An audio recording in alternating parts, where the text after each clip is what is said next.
If anyone's wanting to know how to get revenge on someone who spread rumors about you, listen to this story and it may come in handy. So I had a friend that we can call Miranda who was obsessed with me. I was genuinely friends with her, but she would never give me a break. I could not get a breather from her at any point in time. Everywhere I went, she went. And this girl would actually get so upset with me anytime I would go over to another friend's house. I knew she was really insecure and just trying to get attention, so I tried to be patient with her. However, one day I just could not take it anymore. I got into a massive fight with her over how overprotective she is. I literally said, "You are a stage 5 clinger." And in response, this girl ended up joining my basketball and softball team, which I've been on for forever. She told her mom that I was bullying her, which was a complete lie, but then her mom went to the coaches. She got me kicked off the team and then continued to spread rumors about me. I ended up losing my best friends and even my boyfriend over the rumors that she spread about me. So that's when I decided to get revenge. So I decided that I was going to send her over an apology gift with makeup in it, which was a mix of drugstore items and poison ivy.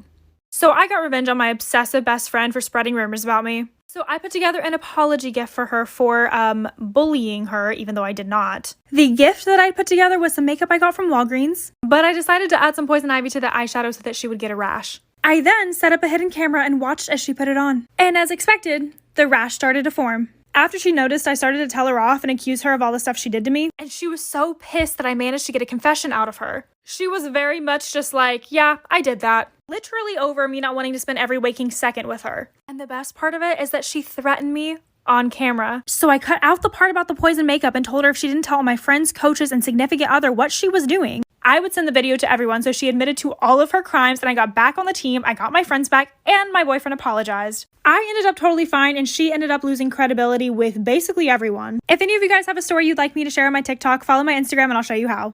My daughter Savannah is the CEO of faking illness to get out of school. So when she does not feel like being there, she will go to the nurse's office and complain to them that she is really not feeling good so that they call me and I have to go get her. Well, one day after this happens, I walk into the administrative office and everybody is really concerned because Savannah is sitting in a chair like so dramatically like, "Hi, Mom." And like when I saw her, I burst out laughing. I was like, "Oh my God, are you okay?" And everybody looked at me like I was some really bad mom. Like, "Oh my God, why aren't you more concerned?" But as we were walking out, she was walking really slow and actually didn't look good. So even I was a little concerned. I was like, "Oh my God, honey, are you okay?" Until we got to the car when Savannah looks at me and goes, "You know what, Mom? I feel better now." And I was like, "Savannah, are you serious?" And she's like, "Mom, do you maybe want to go to Starbucks and have like a girls' day?" And I was like, "Honey, what kind of question is that?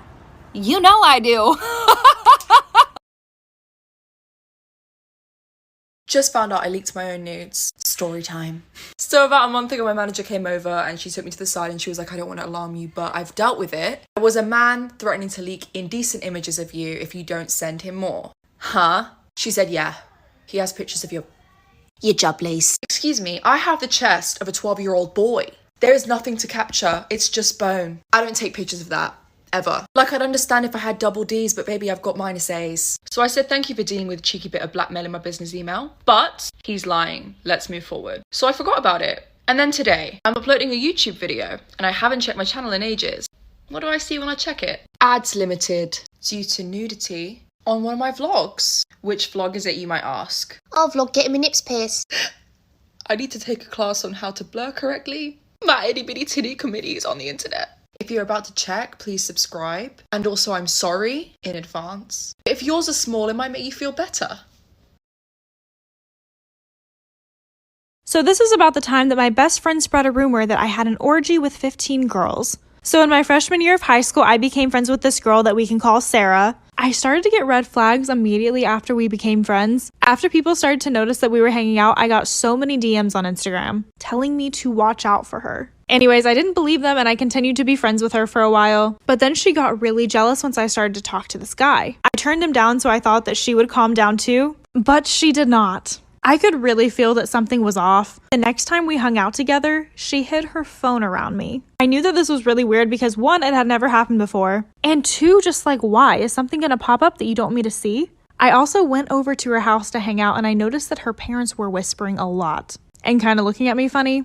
But again, I just brushed it off until I got a DM from an old friend from elementary school. She stated that Rachel told many people that I had had an orgy with over 15 girls. So this is when I decided to get revenge. Storytime part 2 of when my best friend spread a rumor that I had an orgy with 15 other girls. So once my old friend from elementary school hit me up and let her know that she was spreading this rumor, I finally believed what people had said before. Soon after this, I found out she kept a journal about me, kind of like a burn book, but just for me. She wrote every detail about my life in it. It included things like arguments that I had with my family, and also every single person that I had added on Snapchat was listed there. So to get revenge, I sat down to make a TikTok. The purpose of it was to call her out and clear my name so that everyone knew that what she was saying was a lie, and so that they could know how actually crazy she was. This TikTok ended up being removed almost instantly, yet little did I know she had screen recorded it and sent it over to the principal. Less than a week later, her and her boyfriend were doing the nasty in the parking lot of the school, so I decided to respond by taking a video of it and anonymously sending it to our principal.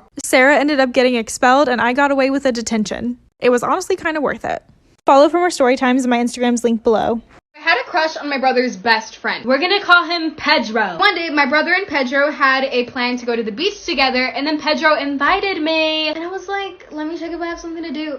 I don't. I'm going. I'm gonna go, Pedro. Don't worry. The night before, I was like, I need to look scandalous. Like, so scandalous. So I remember I wore this two-piece bathing suit. So long story short, the day came and we went to the beach. So we get to the water and immediately I go in. I wanted to show him, like, I'm a bra girl. Oh, this is the best part. So I'm coming out of the water and I'm trying to look like a baddie. Like, I'm trying to walk out all cute, like the hair is wet and everything. And I noticed Pedro was looking at my legs. So I was like, maybe he's trying to shoot his shot. So I went to go tell him something. And I was like, why do you keep looking at me? And he was like, look at your legs. I look at my legs. There's a whole ass piece of poop from the beach water.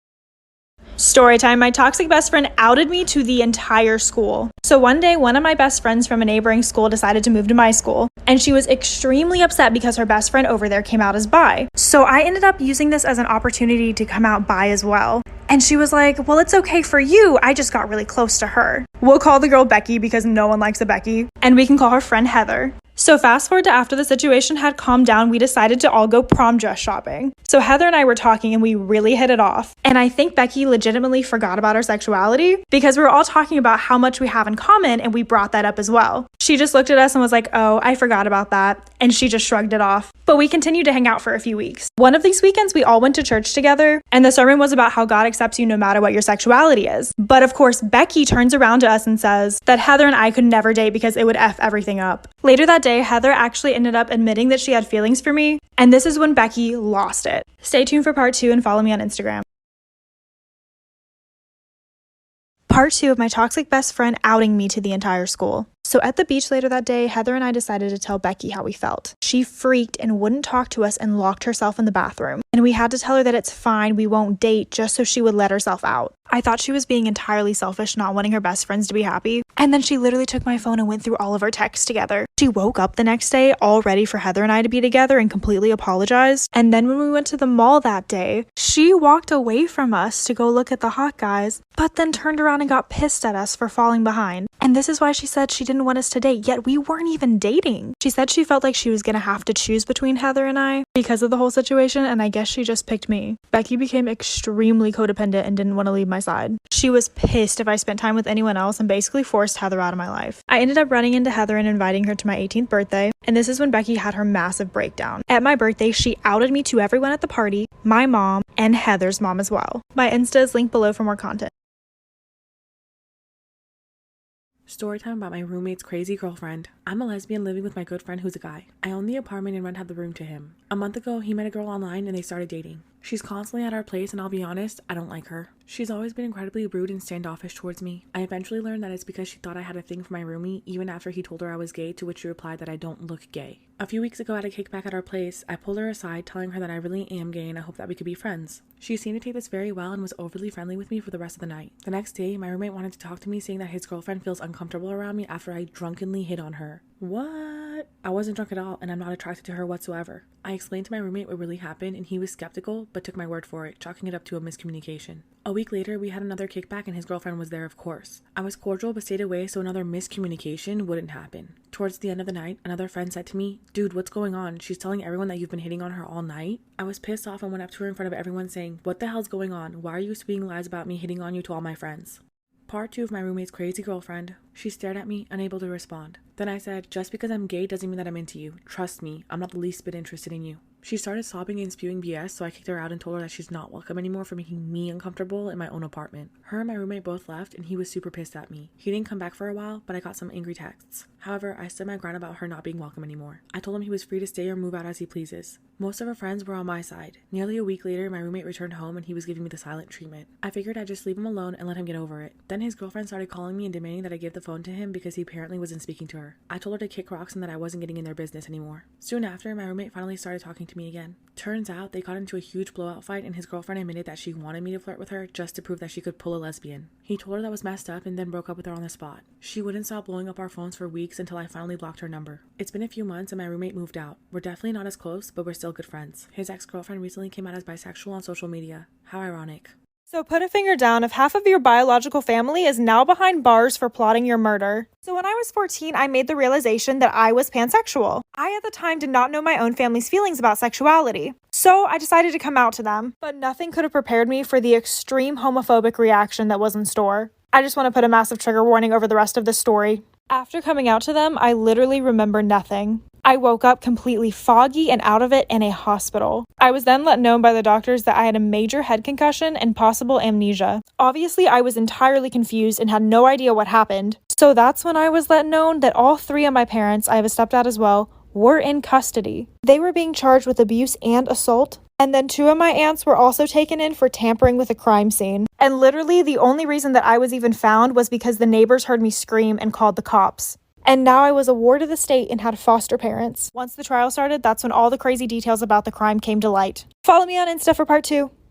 Storytime part 2 to my biological family plotting my murder. So this is where the trial began. Thankfully, my neighbors not only heard me, but they also watched some of the events occur through the back door. They watched my family remove a glass gun cabinet, which apparently my head went through. They assumed that I was going to die, so my aunts came over and started to scrub the entire place with bleach. And when asked why exactly this incident happened, my stepfather with no hesitation stated, because that no good for anything piece of ish thinks she has a choice over who she sleeps with. My aunts were sentenced 15 to 20 years and had to pay up to 10 grand in fines. Both my stepfather and my biological father got life in prison, and my mom got 60 to life for her assistance in the whole thing. She also didn't notify the authorities and failed to appear for her first trial. After the trial was over, I ended up getting adopted by two amazing men who live in Russia, which is my home country. They later adopted my siblings, and I'm now 24 with an amazing career and family. And even though I've changed my entire name, my biological family still tries to reach out. If you have a story time you'd like to share, DM